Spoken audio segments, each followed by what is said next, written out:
welcome to episode 3 of Emma's Advent Calendar. I hope you're feeling fine this wonderful day before Christmas in winter Yuletide times.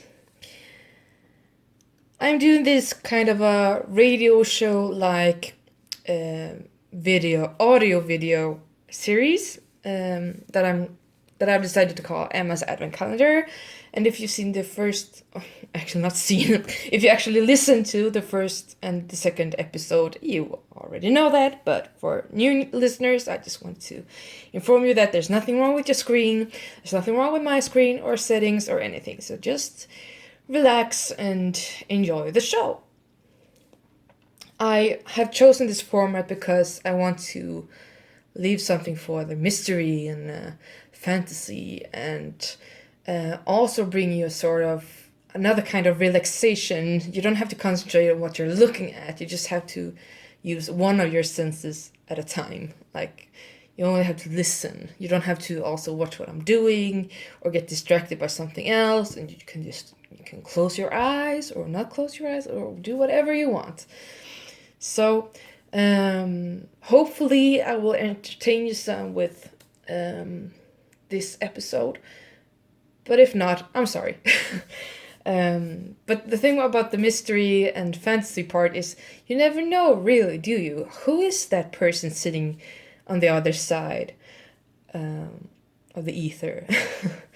Well, not actually the ether anymore, but you get my point. And is she really... is that truly her real voice? Or has she done a voice over? Is she wearing a professional suit? Or is she wearing pajamas? Or something casual? Or maybe she's wearing a kind of Christmas hat to get in the spirit? Well, you never know. Or I might just be sitting in some unicorn slippers. You never know, right? And you can picture me however you want, but I would gladly ask you to picture me in a respectful way, though. Let's see what we have on the next part of the program. It's to read the jokes from my own advent calendar that I created myself, which are on these tiny, tiny bits of scrolls. And sometimes they're funny, sometimes they're not. But I would love to hear from you which one you think is funny, or if they're not funny at all, and why, and everything.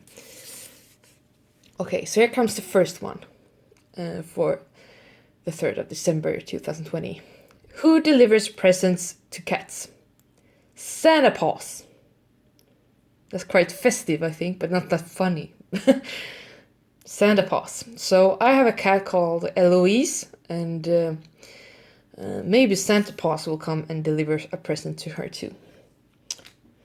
So if you hear a cat meow in the middle of the episodes, you know who it is. Well, she doesn't meow, she screams at me.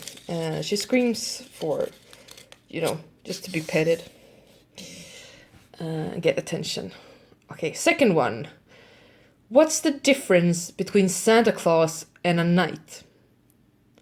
One slays a dragon, the other drags a sleigh.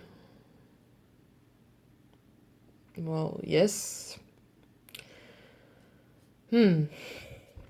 Not funny at all, I think.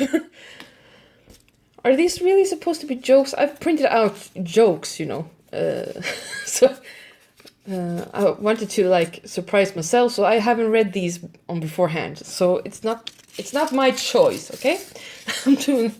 I'm not forced, but yeah, you get my drift.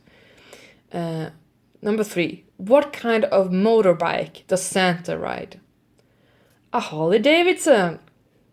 Well, that was kind of festive as well, but not funny, I think. Or maybe I'm being boring. Who knows? Number 4. Last hope. Okay. What did Mrs. Claus say to Santa Claus when she looked up in the sky? Looks like reindeer. That was quite funny. The reindeer. Rain. It's raining, not reindeer. It looks like reindeer. Yeah. That was quite funny. Yeah. That was that part of the show, and stay tuned.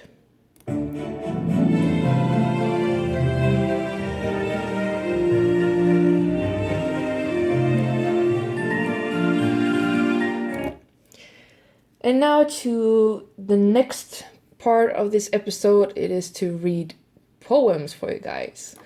And I've chosen a more famous poem for this episode. It's an elegy, a poem of lament for someone who has passed away, and it uses an ABBA rhyme scheme.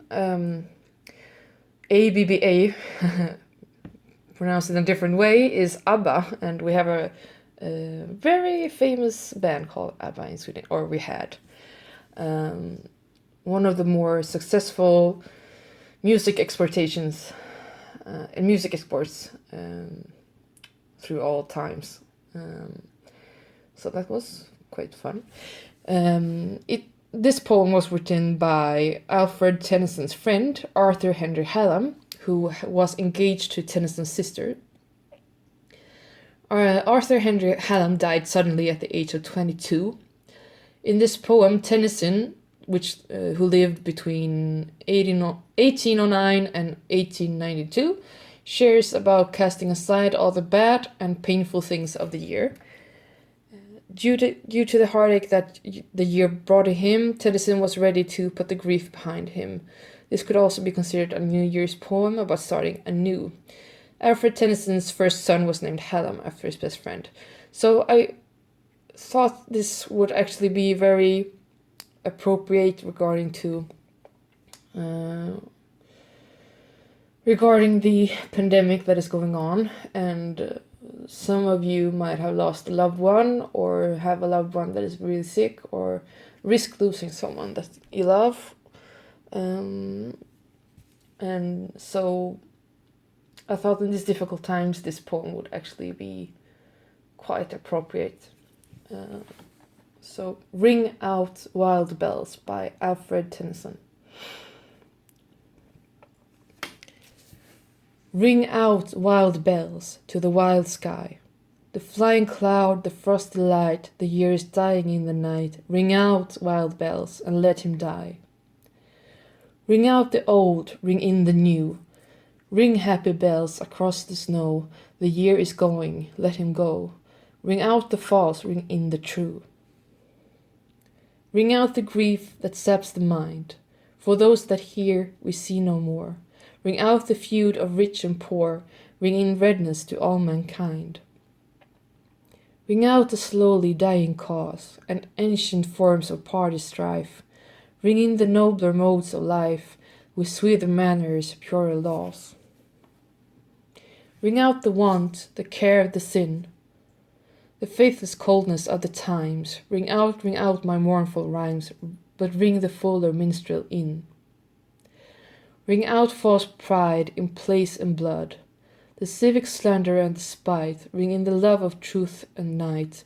Ring in the common love of good. Ring out old shapes of foul disease.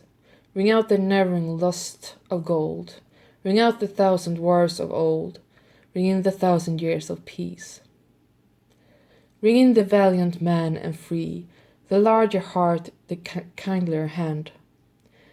Ring out the darkness of the land. Ring in the Christ that is to be. I thought this poem was truly beautiful, and that's why I chose it. And as I said, it's very appropriate in these difficult times, I think. I'm gonna see if there's another one that I would like to read for you guys.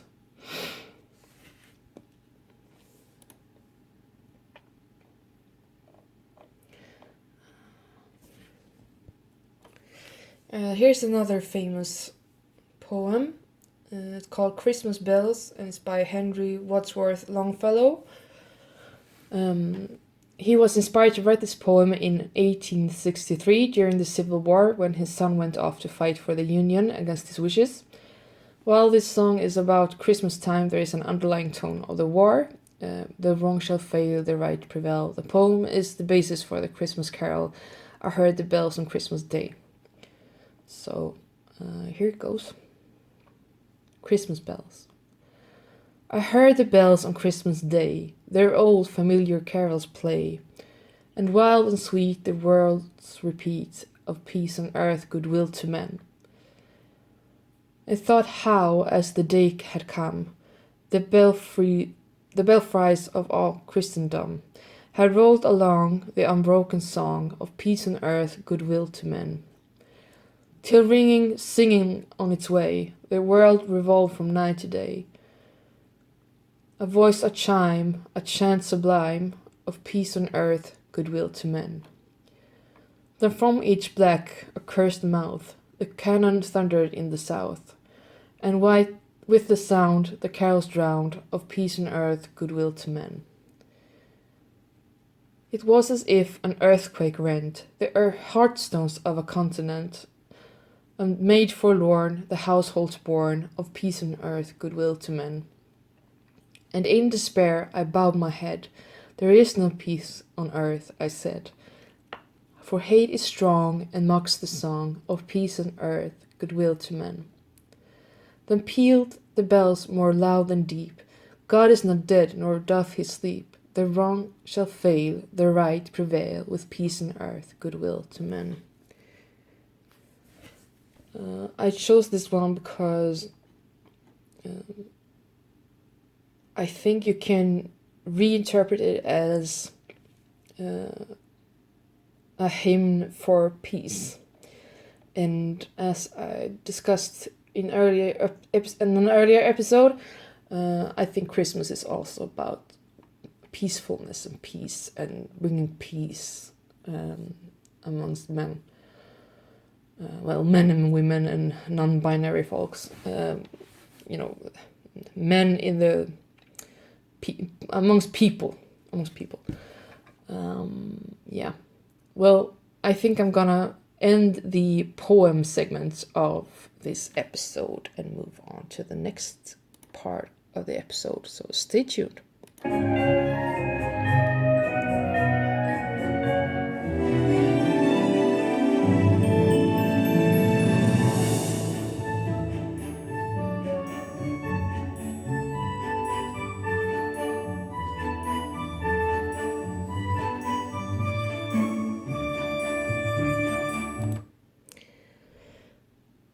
Well, it's time for some Christmas tradition, facts, or anecdotes part of the program, and I have found some facts about Christmas that I wanted to share with you guys and maybe discuss some. Here's the first one. Number 1. Scientists figure out that for Santa to deliver all the world's gifts on Christmas Eve, he would need to visit 822 homes a second, traveling at 650 miles a second, or 2,340,000 miles per hour, or as we say in Sweden, 3,765,865 kilometers per hour. That's pretty fast, but I think as a reader of Harry Potter, I think I figured out his secret. I think he has the world's best time turner. And is traveling by the light, speed of light. Maybe, he can be at several places at the same time, right? Or maybe we had it wrong all along. Maybe Santa is like the president of the corporation, and it's actually the little helpers, the little elves that deliver the presents. Who knows? For any children who's listening out there. Number 2. For 13 years, between 1647 and 1660, Christmas was banned in the UK by Cromwell after the English Civil War. What a Grinch, huh? Number 3. Our nearly favorite, the Christmas tree, doesn't need to be thrown away every year. Some parts are edible, including the needles themselves, which are a sort of vitamin C. I didn't know that. So you can actually eat the tree. I wonder if you decorate a Christmas tree, if you get filled up with the Christmas spirit after eating it up, or if you're or if you're slaughtering it and you're yeah. I'm not focusing. Okay. It's just my mind wanders off to some fantasy parts of the world sometimes. Don't mind me. Number 4, the holly inside a wreath actually represents Jesus' crown, and the red berries represent his blood. Number 5, in 2015, the world's first Christmas card commissioned by Sir Henry Cole in 1843 sold for £8,469, which equals $10,513.84. Well, that wasn't cheap, but it's understandable because it was a piece of art, you know. The hand-colored card pictured a family drinking wine. Wine and redness, and you remember the previous joke I had, you know, whining about the Brussels sprouts. Number 6, the Star of Bethlehem that guided the wise men is believed to be a comet of Uranus. Okay. I've always thought that the mythical Star of Bethlehem was the North Star, but yeah, okay. Maybe not. Number 7. This is from a UK site, by the way, so this is not like in coherence with Swedish traditions, just so you know. Number 7, the favorite pudding of UK then, the Christmas pudding, was initially a soup made with raisins and wine. Number 8, Edward Johnson invented the first electrical tree lights in 1882. Thank you, Edward Johnson. Number 9, the first Christmas was supposedly held in York in the UK number 10, according to biblical scholars, Jesus was more than likely born in a cave, not a stable, as the tale says. Well, being a questioning kind of person, if you believe in what the Bible says about anything, why should there be any maybe there's not a real difference. Just because the stable is made of stone and not wood doesn't make it not a stable, right? So maybe it was a stable, but it was a stable within a cave and not within a barn, maybe. For all you Bible experts out there, you can comment if there is actually something in the Bible about the stable being in wood or any other material than stone. Because if it was built of stone, maybe it was nature building it in a cave. Number 11, the Christmas card staple, the red robin, was originally a joke mocking postmen who wore red tunics. These postmen were known as robins. Interesting. As the two set violin says, interesting. Number 12. Noel actually comes from the French phrase les bonnes nouvelles, or the good news. Yeah. Now I get that, finally. I had French lessons as my third language in school. So I've always wondered about that, so thank you for enlightening me. Number 13, many people's favorite carol, Jingle Bells, written in 1857, was actually written for Thanksgiving and was called On Horse Open Sleigh.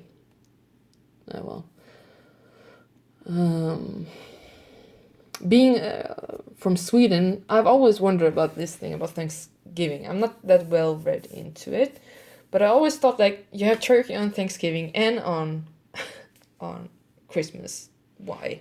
Is this kind of like the American go-to food for all celebrations? like Sweden has that kind of thing as well. We have eggs, we have herring, we have meatballs, and yeah, potatoes.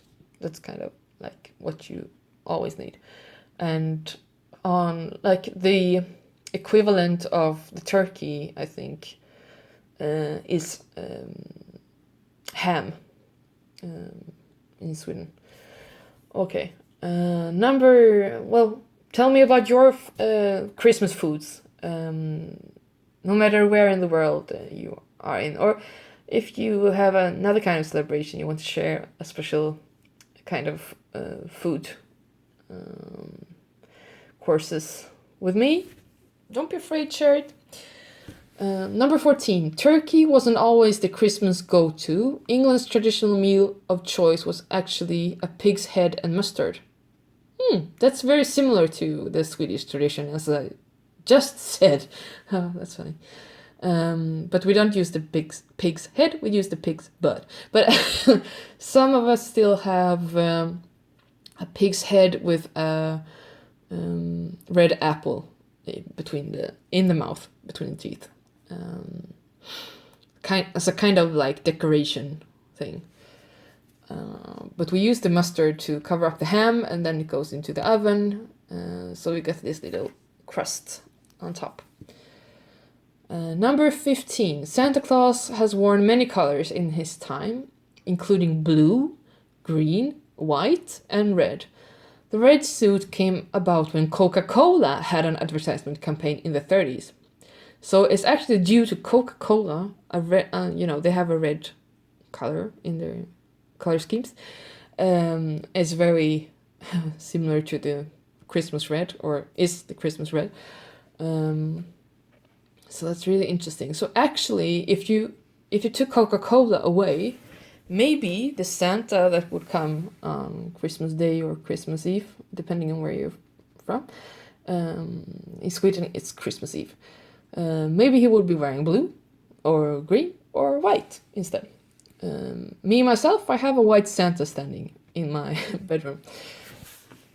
Not a real one, but you know what I mean. And he guards me through the night. Number 16. The word Christmas comes from the Old English meaning Christ's Mass. Christus Mass. Christmas. Christmas. Interesting.